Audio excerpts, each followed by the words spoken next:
Counter action করবে কি করবে না সেটা শেখ হাসিনার উপর নির্ভর করে। কিন্তু আমি বলতে চাচ্ছি যে কথাটা, শেখ হাসিনার এই যে তার স্মার্ট মুভমেন্ট, এটা তো অনেকের চেয়ে বেটার। আপনি বলেন পলায় গেছে, আপনি বলেন ভেঙে গেছে, তুরস্ক ঢুকে যাওয়ার না আজকে আসবেন না, কিন্তু তার তো এই যে হামাস এন্ড ইসরায়েল, হামাস কি ধ্বংস হয়ে গেছে? ইসরায়েল ধ্বংস করতে পারছে হামাসকে? এত কিছু করার পরে, হাজার হাজার হামাসবাসীকে হত্যা করার পরেও আজকে কি হচ্ছে? লোক নিরাপদে বাইরে আছে, জেলেও নাই, হত্যা হয় নাই, নিহত হয় নাই। কাজে any day Awami League officially can declare আমরা এক্সিস্টিং আছি। এখানে শেখ হাসিনা অলরেডি কন্ট্রোল শুরু করে দিয়েছে, করে বলে দিয়েছে যে আমি পদত্যাগ করি নাই। সে করুক, করছে, আবার বাংলাদেশ মানুষ বুঝবে আগামীতে, আগামী দিনে বুঝবে। কিন্তু সে তো বেঁচে আছে, সে ধ্বংস হয়ে যায় না, সে তো এর মতো চসিস্কুর মতো কিল হয় নাই, সে তো সাদ্দামের মতো কিল হয় নাই, সে তো ওই এর মতো ধ্বংস হয়ে যায় নাই। সে তো অলরেডি স্মার্ট গেম খেললা রিট্রিট করে চলে গেছে, এবং রিট্রিট করছে কি দিয়া? বাংলাদেশ সরকারের মেশিনারি ব্যবহার করে, বাংলাদেশ সরকার, এবং শুধু তাই নয়, তার 100 জন নেতার মধ্যে 95 জন নেতাকে সে সেভ করে নিয়ে চলে গেছে। অল বিএনপি নেতারা, যারা আওয়ামী লীগের নেতারা, টপ র্যাঙ্কিং নেতারা, কজনকে আপনি ধরতে পারছেন? এই ব্যর্থতার কথা আপনি কেন বলেন না?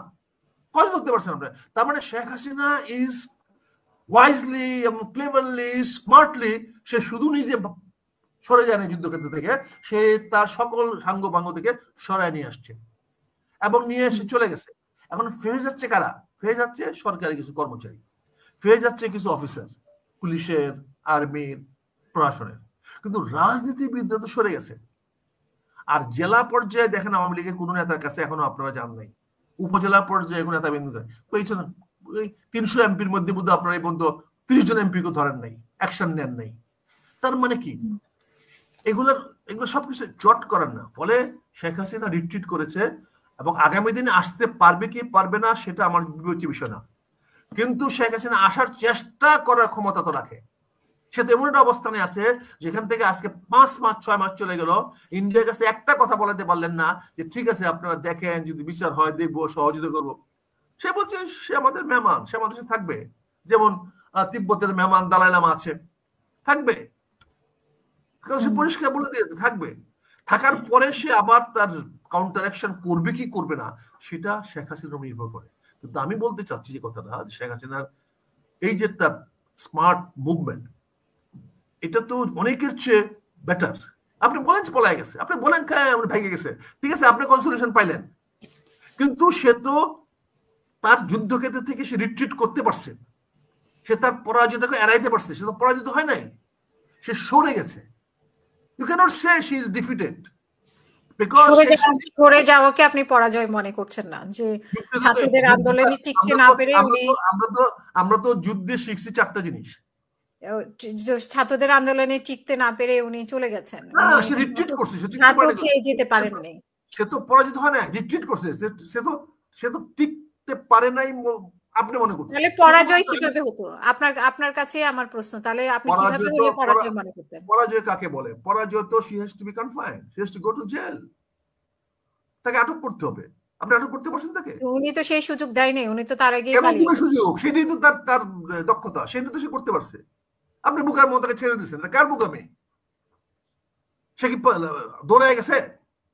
সে গাড়ির বাইরে থেকে সেনাপ্রধান তাকে বাঁচিয়ে দিল, মানে এই দেশের সেনাপ্রধান বাঁচাক, যেই বাঁচাক, সে অর্ডার দিছে, হেলিকপ্টার আসছে, সে সেনাবাহিনীকে অর্ডার দিছে আমি হেলিকপ্টার আনো, এয়ারফোর্সকে অর্ডার দিছে, এয়ারফোর্স হেলিকপ্টার আনছে, সে হেলিকপ্টারে তার বোন টোন সব পরিবার টরিবার নিয়ে উঠছে, সে হেলিকপ্টার ফ্লাই করে গেছে, সে ফ্লাই করে ঢাকা শহরে ঘুরে দেখছে কি হচ্ছে, দেখে টেকে সে বলছে ঠিক আছে আমাকে চলে যাবো ইন্ডিয়াতে, আমি ব্যাক ক্যাম্পে চলে যাই, আমি ব্যাক ক্যাম্প থেকে আমি আবার যুদ্ধে আসবো। এটা তো যুদ্ধে এলাও।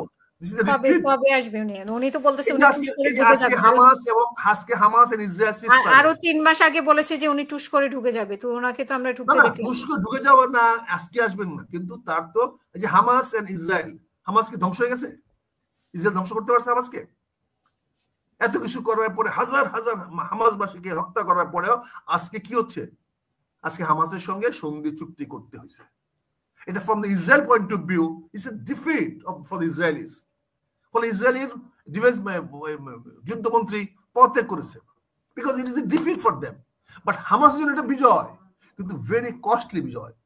হাজার হাজার লোককে খোয়াইতে হয়েছে, ধ্বংস করে ফেলছে পুরো ফিলিস্তিনটাকে। কাজে যুদ্ধক্ষেত্রে রাজনীতিতে পরাজিত হয়েছে বঙ্গবন্ধু শেখ মুজিবুর রহমান, সে তার সঙ্গে কিন্তু এখানে আমি যেটা বলছি যে আজকে ট্রাম্পের কথা আওয়ামী লীগ খুশি হলো কি খুশি আমার দেখার বিষয় না। আমার দেখার বিষয় যে আওয়ামী লীগ যেন আগামীতে এই বাংলাদেশে ক্ষমতায় আসতে না পারে। এটা হলো আমার পলিটিক্স, আমি করব। সে কেন পরাজিত হয়ে গেল, সে কেন এখানে চলে যেতে পারলো, এটা তো আমার প্রশ্ন হয়ে গেছে, আমার হয়ে যাবে। আপনি কার পলিটিক্স করেন? আপনি কি বিএনপির পলিটিক্স করেন নাকি মানে কার পলিটিক্স? আমি তো বিএনপি পলিটিক্স করি, আমি পলিটিক্স করি। বিএনপি বলে কোনো বিএনপি আমার পার্টি, বিএনপি পলিটিক্স করে না, বিএনপি পার্টি। আমার পলিটিক্স বিএনপি ধারণ করে তাহলে বিএনপি আমার পলিটিক্স করবে, আর ধারণ না করে আমি আমার পলিটিক্স করতেছি। এখানে তো বিএনপির পলিটিক্স বলে কিছু নেই, পলিটিক্স বাংলাদেশ, আমি বাংলাদেশের রাজনীতি করি, আমি এখানে রাজনীতি করি, আমার কথা বলি, আমার মানুষের কথা বলি, আই রিপ্রেজেন্ট পিপল। আমি তো জনগণের ভোটে 2 বার নির্বাচিত হয়েছি, পরাজিত হয়েছি হাজার হাজার ভোট পেয়ে, এবারও পরাজিত হয়েছি হাজার হাজার ভোট পেয়ে।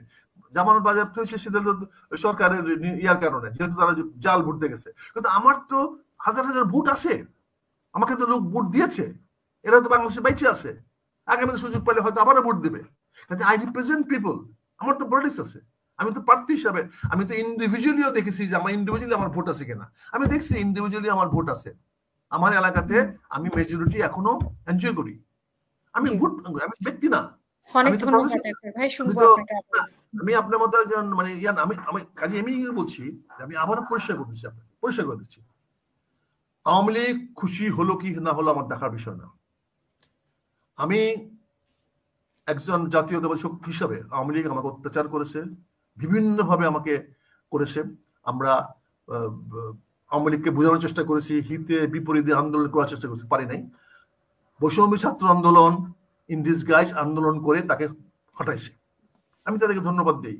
এবং আপনার টেলিভিশনে বলছি যে 1 দফা আন্দোলন ডাক দেন, আমি আসি, বলিনি আপনি এখানে 1 দফা আমি আন্দোলন। কিন্তু আমি কোটা বিরোধী নাই, কোটাতে আমার মুক্তিযুদ্ধের কোটা আমি বিশ্বাস করে থাকতে হবে, এখনো বিশ্বাস করি মুক্তিযুদ্ধের কোটা থাকতে হবে। কিন্তু বৈষম্য বিরোধী আরেক জিনিস, আমি সেখানে বলছি সরকার পতন ডাক দেন, আমি আসি।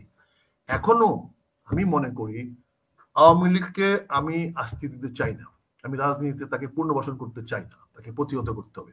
কিন্তু সঙ্গে সঙ্গে আমার ভুলে গেলে চলবে না যে আওয়ামী লীগ এখনো সেই শক্তি রাখে বাংলাদেশের রাজনীতি হস্তক্ষেপ করার মতো, কারণ সে এখনো বেঁচে আছে এবং নিরাপদে বেঁচে আছে, এবং তার কমপ্লিট মেম্বার অফ পার্লামেন্ট নিয়ে বেঁচে আছে, কমপ্লিট ক্যাবিনেট নিয়ে বেঁচে আছে, এবং আওয়ামী লীগের টপ লিডারদের নিয়ে বেঁচে আছে। ফলে Awami League as a party still exist. Maybe tomorrow তারা আসবে ইন এক্সাইল, তারা দাবি করবে লন্ডনে বসে আমি আমেরিকা করতেছি, বা ইসরায়েলে বসে আওয়ামী লীগ করতেছি, কোনো একটা দেশে থেকে তারা ডিক্লেয়ার করতে পারে, বা ইন্ডিয়াতে ডিক্লেয়ার করতে পারে আমরা ইন্ডিয়াতে বসে আওয়ামী লীগ আছি। পসিবিলিটি দেওয়া, বিকজ আমার সভাপতি দেওয়ার, সেক্রেটারি দেওয়া, সাংগঠনিক সম্পাদক আছে, সকল সাংগঠনিক আছে, অর্থাৎ গঠনতন্ত্র অনুযায়ী যারা দলকে ক্লেম করতে পারে দল belongs to Awami League, belongs to us, বা বিলংস তাদের পক্ষে, সেই সবগুলো লোক নিরাপদে বাইরে আছে, জেলেও নাই, হত্যা হয় নাই, নিহত হয় নাই। কাজে any day Awami League officially can declare আমরা এক্সিস্টিং আছি। এখানে শেখ হাসিনা অলরেডি কন্ট্রোল শুরু করে দিয়েছে, করে বলে দিয়েছে যে আমি পদত্যাগ করি নাই। অতএব কালকে সে বলবে পদত্যাগ, দেখো লেজিটিমেট প্রাইম মিনিস্টার, আপনি জানেন চিয়াং কাইশেক এখনো legitimate prime minister of Taiwan. Mainland China থেকে সে পলায়া চলে গেছে তাইওয়ানে আমেরিকানরা তাকে শেল্টার দিয়েছে। সে কিন্তু মেইনল্যান্ডের প্রাইম মিনিস্টার হিসেবে মারা গেছে, সে দাবি করে গেছে প্রাইম মিনিস্টার, কারণ আগেই মসজিদুং টেক ওভার করার আগ পর্যন্ত সে বেজিং এ সে প্রাইম মিনিস্টার ছিল। সো সেখান থেকে সে চলে গেছে, চেয়ারম্যান ছিল, তার চেয়ারম্যান ছিল, সে চেয়ারম্যান কিন্তু সেখান থেকে চলে গেছে। So Chiang Kaishek was a legal chairman as per the Taiwanese concern, এবং এখনো তাইওয়ানের দাবি করে they are the mainland of China. কিন্তু চায়না তো পরাজিত হয়েছে, চায়না তো বের করে দিয়েছে। কাজেই আমি ইতিহাস থেকে বলি আপনাকে, এখানে আপনার এটা চিন্তা করে দেখবেন, এটা ছেলেদের বাচ্চাদের প্রশ্ন না, প্রশ্ন হচ্ছে প্রবাবিলিটি, রিয়েলিটি, বাস্তবতা কি হইতে পারে আগামীতে। আপনি মানবেন না, তো মানবেন না, তো অনেকেই মানে না, কিন্তু আবার মানবি না কেন, মানতে হবে, এটাও তো অনেক করায়।